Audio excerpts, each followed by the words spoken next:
From the world of politics to the world of business, this is Balance of Power.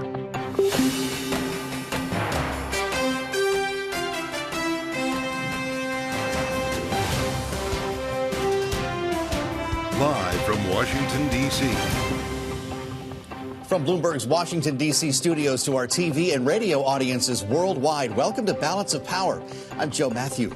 DOGE Day in D.C., Elon Musk and Vivek Ramaswamy converge on Capitol Hill to meet with lawmakers about their plans to find $2 trillion in budget cuts under their Department of Government Efficiency, the DOGE. We'll hear from Republican Congressman French Hill of Arkansas. Donald Trump's pick for Defense Secretary back on Capitol Hill today amid new questions about his history with alcohol.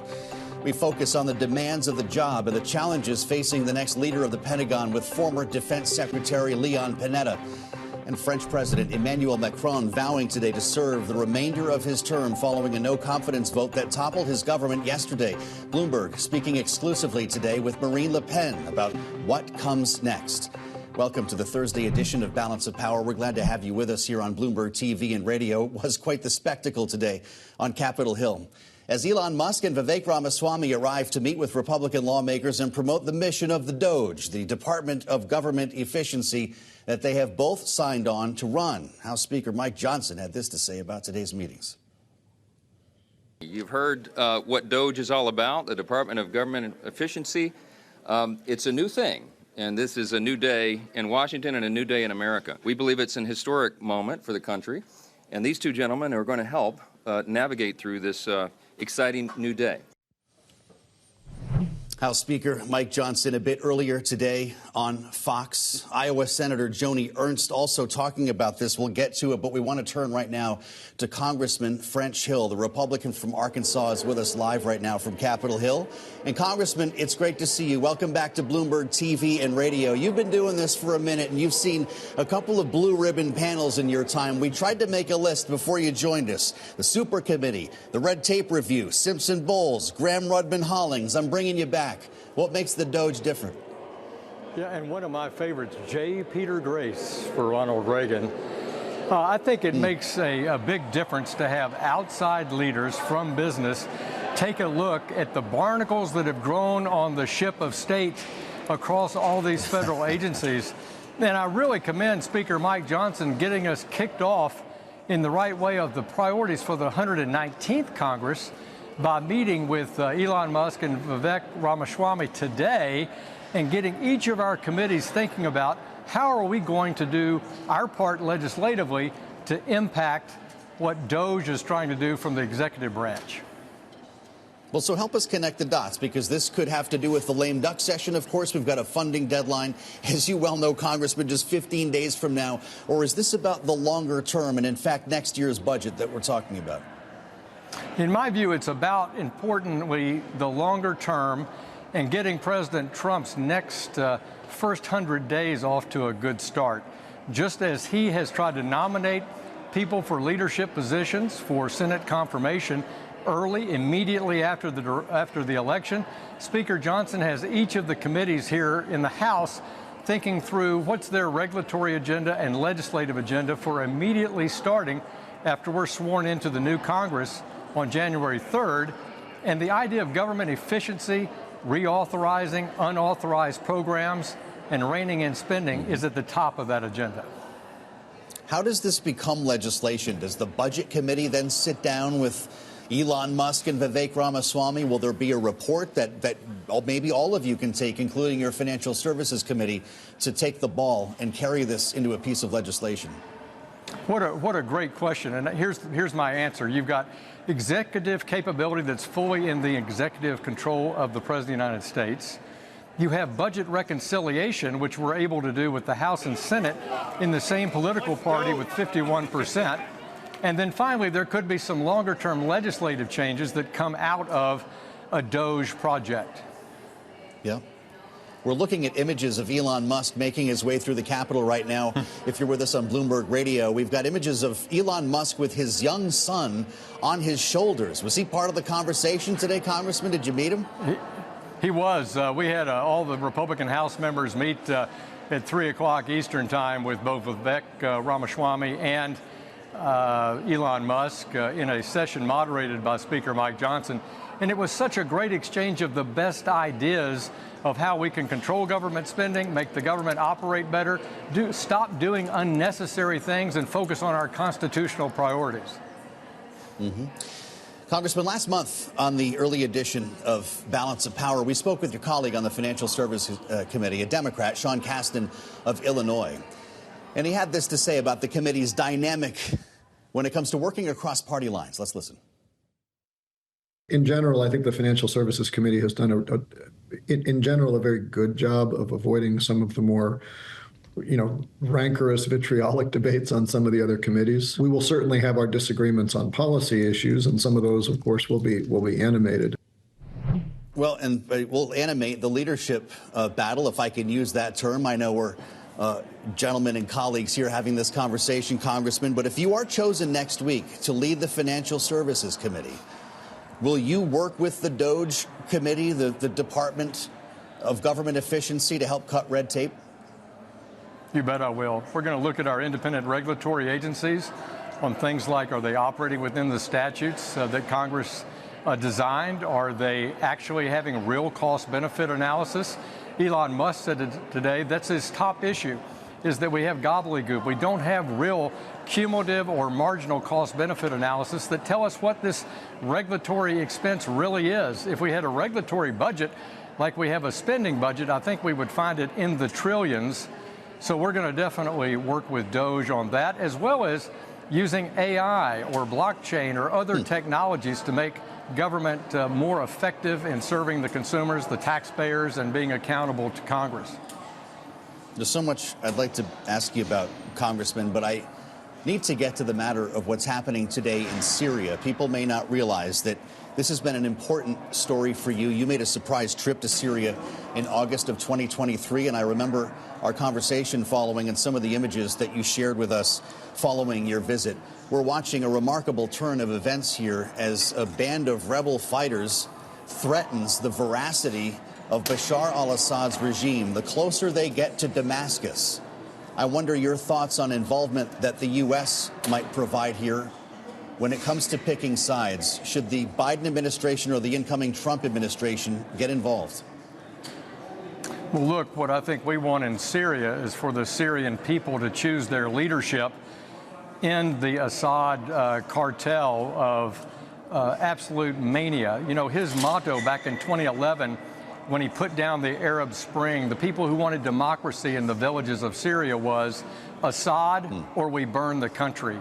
And what Assad has done is he burned down Syria. We have 12 million people that are refugees, and he bombs and kills children every day, backed up by the Iranians and backed up by the Russians.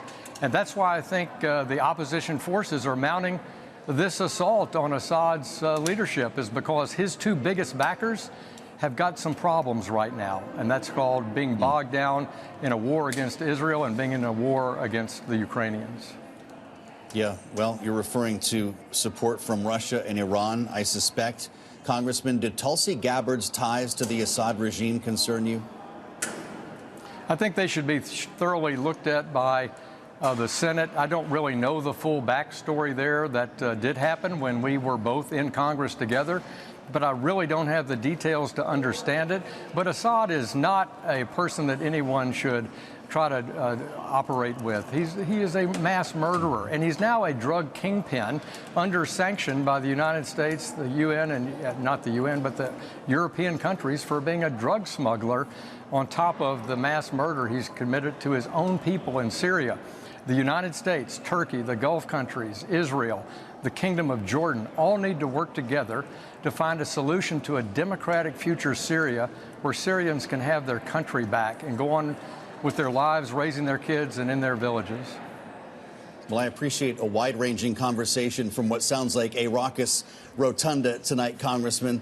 It's great to have you with us, particularly on this day. I want to say happy birthday, and for all of our listeners and viewers who are used to these conversations, we look forward to another year here on Balance of Power. Republican Congressman French Hill of Arkansas. Coming up, our reporter panel will be with us as we look into the status of Pete Hegseth's nomination for Defense Secretary. Another day of meetings on Capitol Hill with senators. It's next on Balance of Power on Bloomberg TV and radio.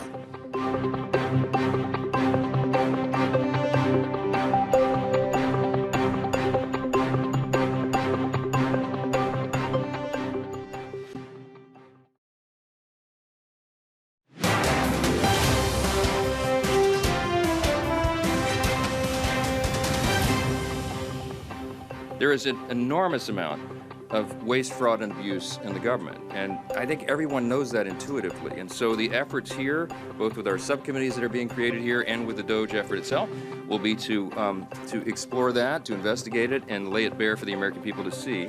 I think that's how we'll begin to bring about the change that we all need. Now, Speaker Mike Johnson on the DOGE effort, as he calls it, as meetings with Elon Musk and Vivek Ramaswamy unfold today. The two heads of the Department of Government Efficiency got underway this afternoon, and joining us now for more, Bloomberg's Megan Scully and Mike Dorning. Great to have both of you with us here. Megan, you cover the Hill for a living, and I'd like to start with you, kind of the same spot we started with French Hill. I can even find a Democrat to criticize this today. There seems to be a lot of optimism and spirit behind it in a Capitol that is no stranger to blue ribbon panels leading to nothing. Why is this different?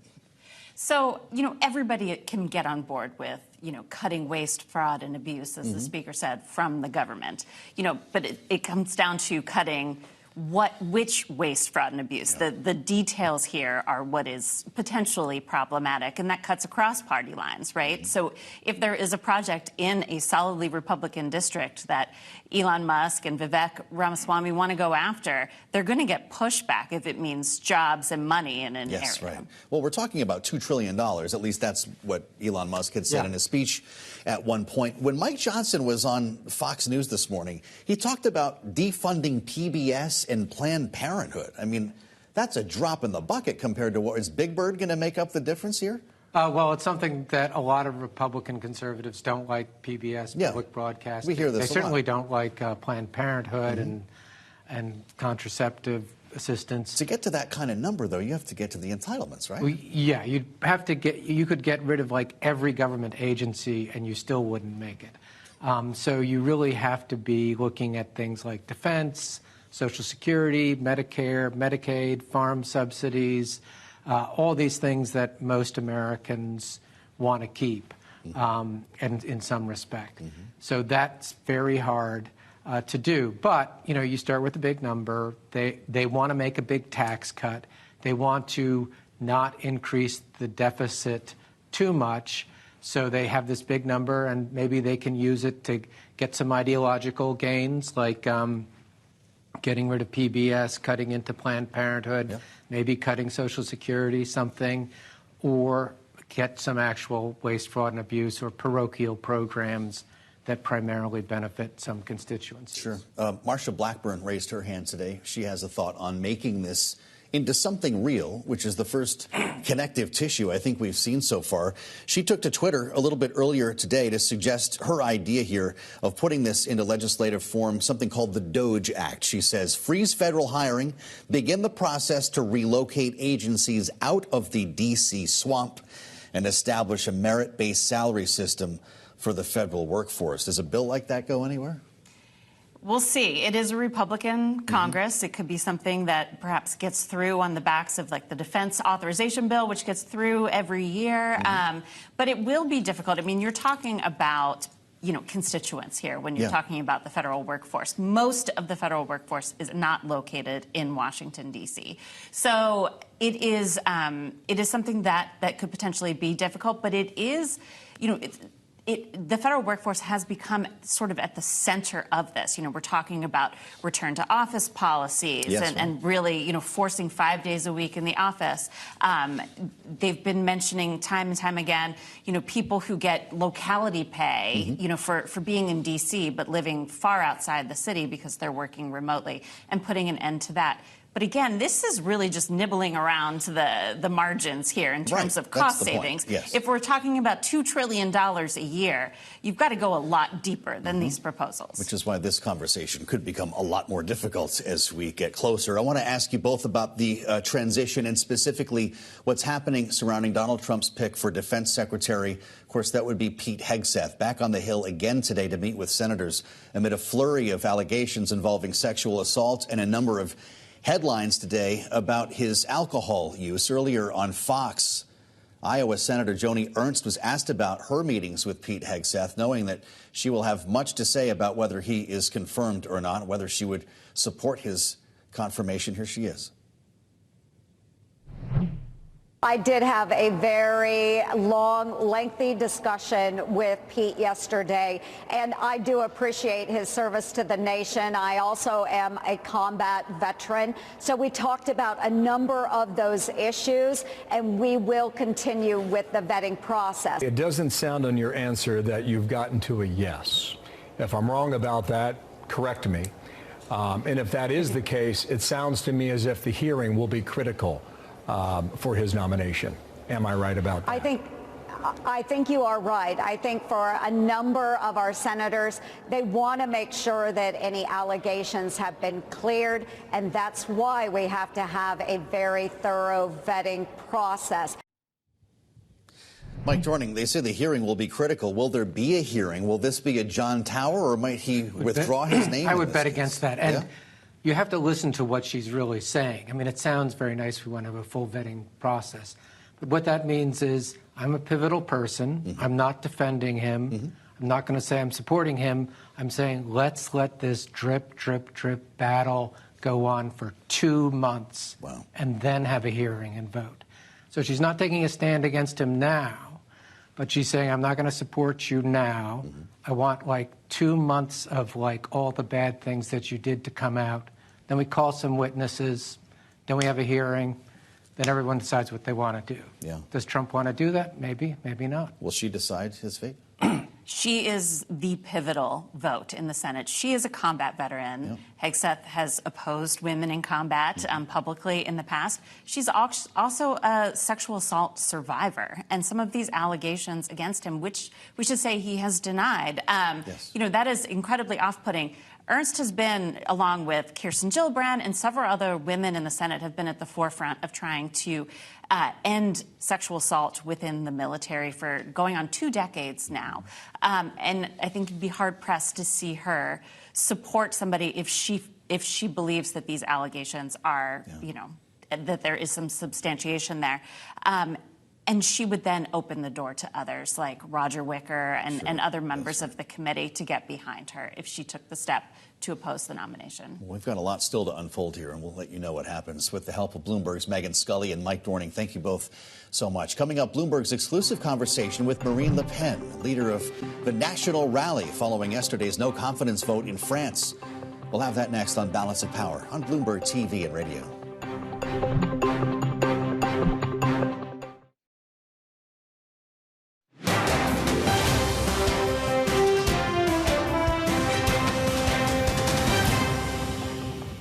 This is Balance of Power on Bloomberg TV and radio. I'm Joe Matthew in Washington. We thank you for joining us. Today, France's President Emmanuel Macron, speaking publicly, said he will serve out the remainder of his presidential term as he seeks to quickly stall the political turmoil in France. Now, in an exclusive interview with Bloomberg TV and radio, Marine Le Pen, leader of the National Rally and longtime face of the French far right, spoke after voting to topple that government of France's Prime Minister Michel Barnier by backing a no-confidence motion yesterday. Bloomberg's Francine Lacroix sat down with Marine Le Pen, began the conversation with why not ask Emmanuel Macron to leave before 2027. To ask him to resign would mean to disturb our institutions. Once again, it's his decision. Now, if there is a political crisis, an institutional crisis, and if he can no longer dissolve the assembly, if reshuffle serves no purpose, then the French constitution only leaves one other option, which is his resignation. But that wouldn't be a drama either. There would be new presidential elections. General de Gaulle, you know, designed our institutions, and they are very solid. They are extremely solid. Everything's done to make sure that the life of the nation can carry on and not create disturbances that can't be dealt with. If he were to resign now, there would be new presidential elections and new legislative elections. But are you worried about these crises then leading to severe market reactions? No, because the reality is that what worries the markets is the economic situation in France. What worries the markets is the lack of perspective concerning reducing deficits. It's the absence of savings at the state level, the increase of taxation on companies that worries the markets. And in fact, you've seen the markets have remained extremely stable over the past few days since the announcement of the no-confidence vote, and even after the no-confidence vote. In reality, they had concerns at the moment of the dissolution in June. But for the moment, whether it's the spread between France and Germany, the rates, or the markets, but for the moment, whether it's the spread between France and Germany, the rates, or the markets, for the moment, everything is relatively calm. Because once again, they realize that anyway, there has to be at all cost another policy other than that envisaged by Mr. Barnier. But the market is probably looking at the fact that the ECB is standing close and that there's a want from France of getting the deficit down pretty quickly. Well, yes, but once again, there's a long way to go between wishes and reality. Mr. Barnier wanted to reduce the deficits. He's increased them by 12 billion. You see what I mean? So, once again, using a hammer to bash French people over the heads with taxes, when we're the country with the highest rate of taxation in Europe, is not the solution. But it's the only solution that French leaders have implemented for years. It doesn't work. Look at the situation we find ourselves in. So help companies, enable them to do business, reduce production tax, reduce the cost of energy, or at least reduce it to the same level as the cost of production in France. Those are things that will allow companies to develop and thus create employment. Voilà, ça, ce sont des lignes qui vont permettre aux entreprises de se développer et donc de créer de l'emploi. But Madame Le Pen, I mean, first of all, the Barnier actually proposal means that GDP would be the deficit of GDP would be 5% in 2025 compared to 6% this year. So it's going down. Non, il augmentait de 12 milliards le déficit. No, the deficit rose by 12 billion. The deficit rose by 12 billion.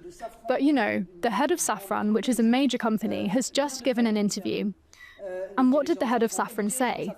He said Barnier's budget is a bad budget.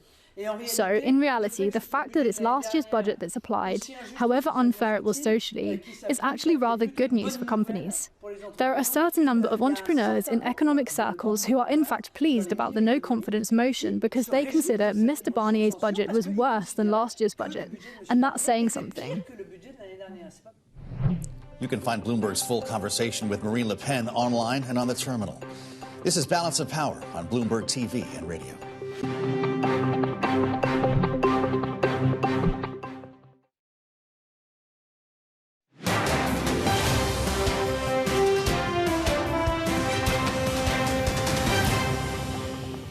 I answer to President Trump, who received 76 million votes on behalf and a mandate for change.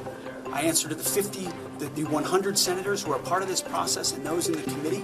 And I answer to my Lord and Savior and my wife and my family. I'm proud to be here. And as long as Donald Trump wants me in this fight, I'm going to be standing right here in this fight, fighting to bring our Pentagon back to what it needs to be. Donald Trump's pick for Defense Secretary, of course, Pete Hegseth, continuing his pitch to senators for another day on Capitol Hill amid a new round of questions over sexual assault allegations that he has denied, as well as his relationship with alcohol. And joining us now is someone who knows that job firsthand. It's a small group. Leon Panetta is back with us today, former U.S. Secretary of Defense. And Mr. Secretary, it's good to see you. Thank you so much for joining us today on Bloomberg TV and radio. As always, I have a lot of questions for you, but with regard to the Hegseth matter, questions are pretty simple. As someone who has actually done this job, we're hearing a lot of questions now about the civilian leadership of our military, the requirements and the challenges that face a Secretary of Defense. How much self-discipline is required for the civilian who runs the Department of Defense? Well, it's one of the more important jobs in terms of protecting our national. It's one of the most important jobs in terms of protecting our national security, and obviously, the person who's Secretary of Defense has to be somebody who has the right character and the right discipline to be able to be a model for the men and women in uniform that that secretary has to be responsible for. So it is important that that individual have the personal qualities that are going to be very important if somebody is going to be able to lead what I believe is probably the strongest military force on the face of the earth. Yes, I remember when Lloyd Austin refused anesthesia when he was hospitalized earlier this year, and I know that turned into a bit of a messy matter for himself in the way that was communicated, but it reminds us of the matter at hand. Mr. Secretary, I'll just be direct about it. Can you be the Defense Secretary if you like to enjoy a drink? Well, I think the real question that the Senate has to take a hard look at is the nature of his personal problems. He's obviously got problems with alcohol abuse. He's got problems with sexual abuse. Those have to be really looked at because there's no question that if you have a problem with alcohol, it makes it very difficult for that individual to be able to be a leader, particularly dealing with the strains of that position in a crisis moment. So that is something they're going to have to really look at to determine whether or not that remains a problem or is something that he's been able to get control of. There are other issues as well. I mean, the issues of whether he has the experience to lead a large agency like the Pentagon, talking 3 million people, 2 million in uniform, 1 million civilians. That requires some very strong management capabilities. Does he understand the nature of the military that we have now, which is made up of our fighting men, women, minorities, others who are part of the strongest force on the face of the earth? And lastly, does he understand the nature of our adversaries and the threats that are out there? We're living in a very dangerous world. The Defense Secretary ought to have some sense of what those threats are about. You've been through this confirmation process before more than once, Leon Panetta. Does Pete Hegseth survive the week? You know, I think in the end, it's a decision for the President of the United States to make. The nominee doesn't determine whether he survives as a nominee. It's the President of the United States who makes that decision. And if the President doesn't believe he has the votes to be able to become Secretary of Defense, then it'll be the President that will determine who the next Secretary of Defense is going to be. Yeah. As we spend time with Leon Panetta, the former Secretary of Defense, former director of the CIA, I want to ask you, sir, about what's happening right now in the Middle East, specifically Syria. Today, Vedant Patel, the principal deputy spokesperson for the State Department, had this to say about the cause for the escalation that we've seen in Syria, remembering this band of rebel fighters rolling through Aleppo, now on their way to Damascus. Here's what he had to say about this moment. We think the Iranian regime has been and continues to be one of the largest exporters of terrorism and instability since 1979. We want to see Iran stop its destabilizing activities inside Syria and in the broader region writ large, full stop. And we think key to that, at least in the context of Syria, is a UN-facilitated process that is consistent with UNSCR 2254. I know you're intimately familiar with the situation on the ground in Syria. To what extent are you worried about this escalating into something wider? When will Vladimir Putin step in? Well, there's no question that that one of the biggest problems we deal with in the Middle East are failed states. It's true for Yemen. It's true for Syria. It's true for other countries. And that instability becomes a breeding ground for terrorism. And that's what Syria has been all about. It's largely been a principal breeding ground for ISIS, which is a terrorist group that the United States has to be concerned with. So what's happening in Syria does represent something that we have to pay attention to.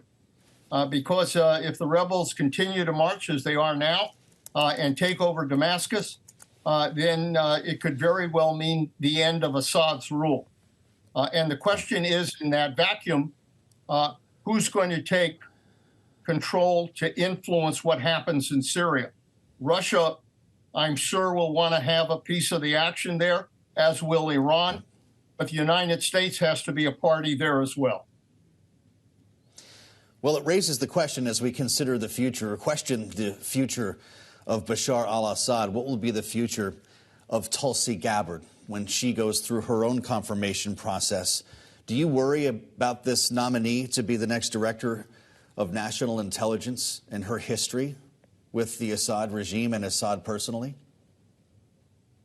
You know, this is one that I think the Senate is going to have to take a long, hard look at. And it's because intelligence is critical to our ability to protect our national security. We can't make decisions. No president can make a decision with regards to our national security without good intelligence. And so it's critical that those who are in the intelligence business are prepared to tell the president what the truth is and what the real threats are all about. This is a person that has been nominated to be head of DNI that really has no experience with regards to intelligence. And suddenly she's going to walk in and take over 18 agencies that are responsible for providing intelligence. And because there are questions about her background, there are questions about her loyalties, I think this is one that the Senate really does have to take a hard look at because it involves the national security of the United States. Yeah. Drawing on a vast career of experience, Leon Panetta, it's great to have you back, sir. Happy holidays to you if we don't talk to you before the end of the year. The former Secretary of Defense on Bloomberg TV and radio. Coming up, Elon Musk and Vivek Ramaswamy's visit to Capitol Hill today, the implications of their pitch to lawmakers with our political panel next. We'll do the DOGE on Balance of Power on Bloomberg TV and radio.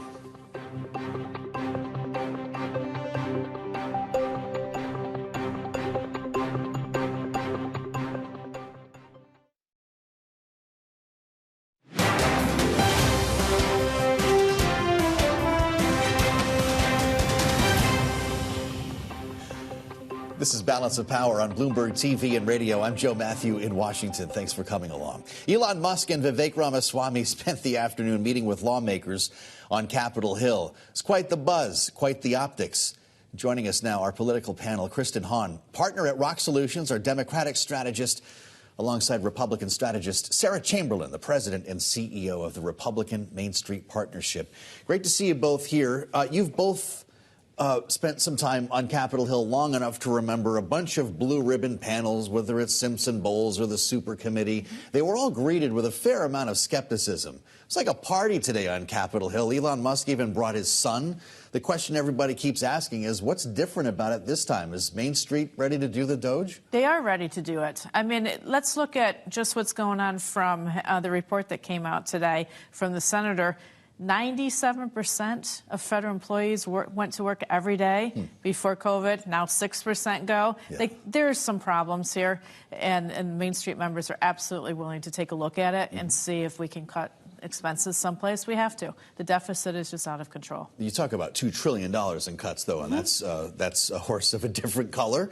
Is that the point, though, or is this another sort of Trump deal-making where that's the opening salvo and they'll end up getting some cuts that they can promote when it's budget time next year? I think they will, and I'm going to get into my Blue Dog background with this. I think that any member should be willing to look at where the federal government is not spending money responsibly. I think the thing we also have to remember, and I worked with, Al Simpson and Ernst Bowles when they had the fiscal commission, trying to get, and that was something that Congress wanted to happen. It's very difficult, and the reason why it's difficult is that we should be looking at all these things, waste and abuse, and people like to say waste, fraud, and abuse. Yeah. At the end of the day, if you want to get the debt and deficit under control, you have to deal with two things that both parties don't like to do for different reasons. Yep. Entitlement reform and tax reform. It's just the facts. If you want to really draw down the debt and the deficit, we should be doing all these other things, but you have to address those things that nobody wants to because it's politically really toxic. Sure. When you recall Simpson Bowles, though, do any of the recommendations here actually become legislation, become law? I think it's going to be difficult. It's really difficult to make difficult decisions. Now, the Republicans have control of the House, the Senate, and the presidency, we know, but these are tough things that impact people in real ways. We can talk about the debt and deficit in, kind of in this ethereal, we want to draw it down, and that's a great thing to say, but when you start talking about, well, how's this going to impact, my constituents, then you start getting into the nitty-gritty. And when you have currently a one-seat majority, the Republicans will have more, soon, but those are difficult decisions that have to be made. Businesses are affected. Individuals are affected in a real way when you start making those tough decisions. Well, the Speaker's optimistic. Let's hear from House Speaker Mike Johnson, who's on Fox this morning, talking about cuts to the Department of Government efficiency it might be targeting. Let's hear what he said. We do have to scale back the size and scope of government. It serves the people. It unleashes the free market again. Our policy changes will be a part of that. But I think that if we can make some dramatic changes in downsizing the scale and scope of these things, we'll go a long way. And so two specific examples, Planned Parenthood and PBS, are in congressional control. Are you planning to axe both of those? I would like to. That's for sure. Spending for both of those? Yeah, we got to build consensus to have the votes to do that. Big bird's a drop in the bucket, though, of course, when we start talking about money in the trillions. Does that actually make some Main Street members nervous about eliminating programs they may be in favor of? How do you cut that deep?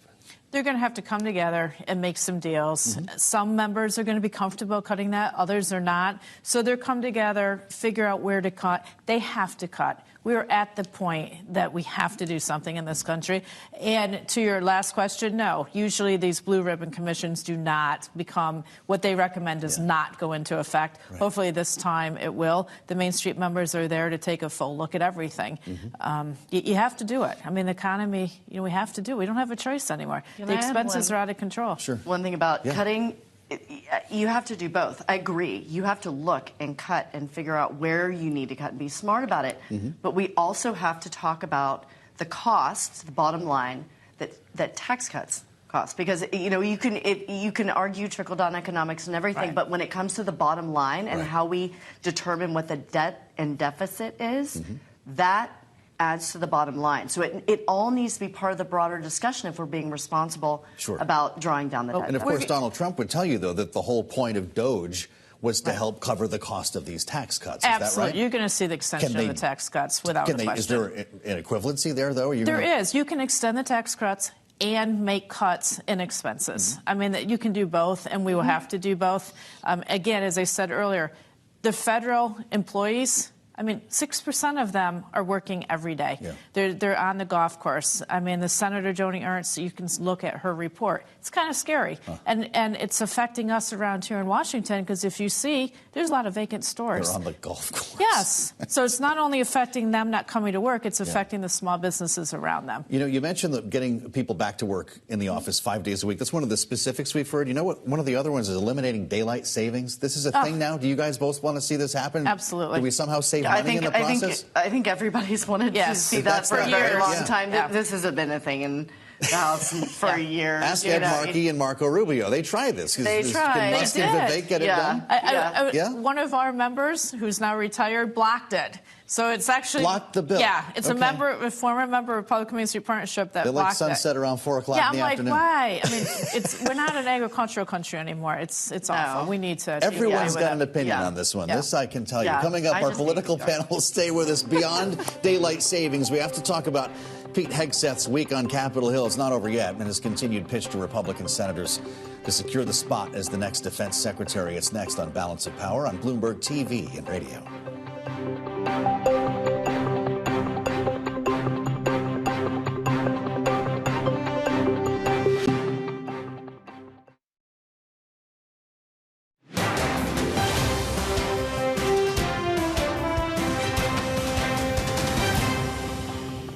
To senators, who are the ones that deserve answers to every question they have. And in every office we've stood in, we've welcomed that opportunity. It has been a great week. It's a process that's ongoing. and we look forward to finishing that. Says it's been a great week. Pete Hegseth on Capitol Hill for yet another day today as Donald Trump's pick for Defense Secretary continues his pitch to Republican senators on Capitol Hill. This pitch, of course, has come against the backdrop of sexual assault allegations and a series of stories about his alcohol consumption. Back with us, our political panel, Kristen Hahn and Sarah Chamberlain. Your thoughts on the way this pans out? Kristen, there are some who don't think Pete Hegseth survives the week in this effort. There are others who have invoked John Tower, which I think was the last time a cabinet nominee went down in an actual committee vote. Does he get that far? I wouldn't think so. I mean, I would defer to Sarah for talk about the Republicans, but from everything that I know, I would expect this to go the same way that it went before, which is a lot of these Republican senators are signaling to the White House behind the scenes, not getting out in front in the press necessarily, that they can't support him. I don't think it looks good. I think that the president should probably, you know, if he's looking, clearly he's there, he's out in the press, he's tweeting or he's on X, talking just exactly like he thinks President Trump would want him, or President Trump would want him to talk. So it's very clear what he's doing. I would be surprised if he lasted. I'm not sure that they want to make a public fight out of this. There's some doozy headlines this morning. Both the New York Times and the Washington Post out with front page stories on his alcohol consumption. This after NBC did the same yesterday. They said that even his drinking on the job at Fox News brought HR to the party. Are the media being fair here? Oh, absolutely. If these are the facts. Are you worried about what you're hearing? A little bit, absolutely. And I think the one senator to keep your eye on is Joni Ernst. Yeah. I think she's going to decide where they go. She would not commit. She will take some of the other women with her, and I think she'll take some of the gentlemen with her. This is a big issue to her. She was abused when she was in the military. So I think she's going to be the lead on this. I don't know if I don't think he'll be confirmed.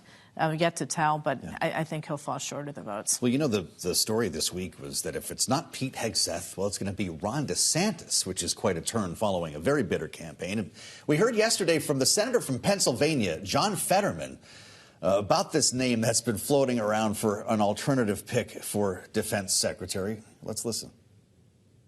To be really transparent, I think I'd consider voting yes for him if he's possible, but I think he has to finally admit that he wears lifts in the boots throughout his whole campaign. But I would think that he's a better choice than our current choice. I mean, he's the sitting governor, two-term governor of one of the largest states in the nation. He's a veteran, but now if he's maybe up for that, then he's a significant upgrade over the current one, for sure, I think.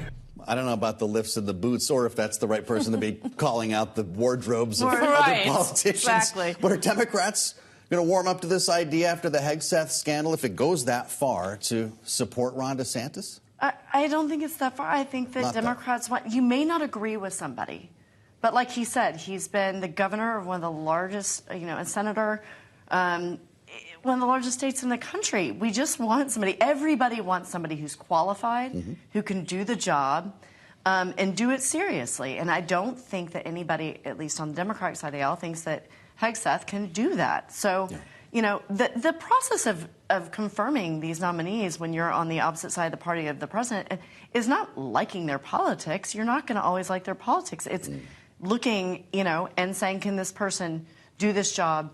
And can they do it equitably, and can they do it, in a good way? So it doesn't surprise me what he said or other. Actually, I think it would go a long way in trying to heal the Republican Party, too. I mean, I think the governor would be a great choice. He's military background. That's right. Former member of the Republican conference. Absolutely. And I think he would breeze right through. And I think he would get some Democratic votes as well. So Main Streeters would support that idea. Absolutely, obviously. without question. Are you hearing about Hegseth now, or are people just on the House side waiting to find out what happens? The House side's just kind of waiting. The House side's much more focused on December 20th. Making sure the government doesn't shut down. They're working on that. It won't, right? It will not shut down. All right. Absolutely not. It will be before the 20th. To find out. And then we kick the can to the new year so we can kick the can to March? Yes. Okay. February. Yeah, we're just going to, that's what do. It's like we've done this before. February? That's regular order at this point. Yeah. Take it to the bank, Sarah said it. And that is as close to regular order as we're going to get right now. I think so. You know what's going on right now on the ellipse? You have time to get there still. It's the National Christmas Tree Lighting. Joe Biden will be out there in just a while, braving the cold along with Kamala Harris.